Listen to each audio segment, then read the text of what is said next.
Étant donné le contexte actuel, il est important que ceux qui convergent vers le caveau respectent les consignes sanitaires. C'est un privilège qui rassemble toute la population mauricienne de pouvoir faire ce pèlerinage. Et bien sûr, ensemble avec l'Église, je les invite tous à ce pèlerinage.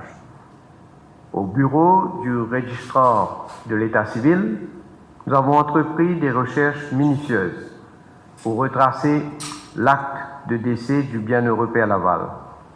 Et cette démarche s'est avérée fructueuse.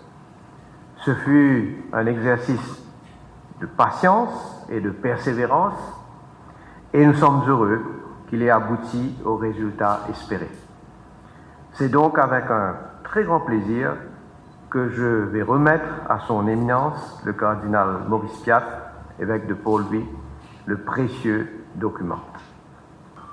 Le Père Laval, pour nous, est plus qu'un modèle, plus qu'un grand homme.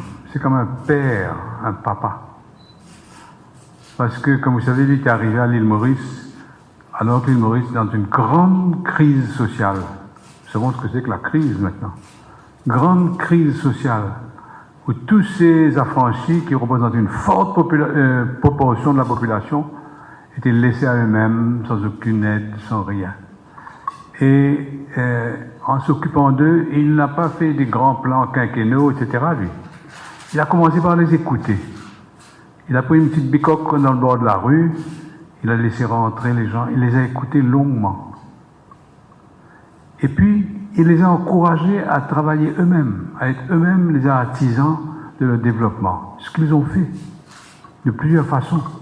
Alors, moi, ce que je retiens beaucoup du Père Laval, c'est que pour eux, pour lui, les pauvres n'étaient pas un problème.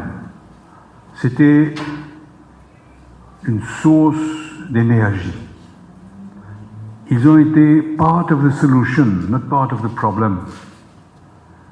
Et quand une société s'occupe des pauvres, non pas comme un problème, mais comme une source d'énergie, il y a beaucoup de choses qui peuvent se passer. Je vous remercie encore, Monsieur le Premier ministre, et je suis très heureux que toute la nation puisse célébrer ensemble le Père Laval.